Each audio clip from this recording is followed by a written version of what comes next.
Tomato কুচি,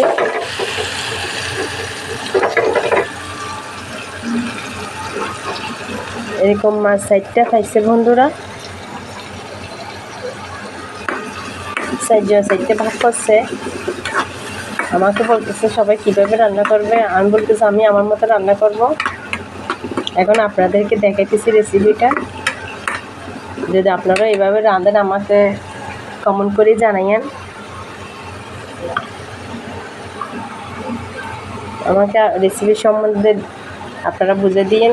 এখন কীভাবে রাঁধতে আমি জানি না, আমি আমার মতো করে রাঁধতেছি। মাছগুলোকে আপনারা এইভাবে রাঁধেন আর কীভাবে তার আমাকে একটু জানাইয়েন রিপ্লাই করে।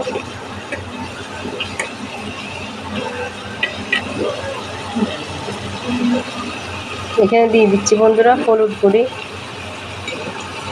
একটু হলুদ কম হয়েছিল, একটু হলুদ গুঁড়ি দিয়ে ফেলতেছি।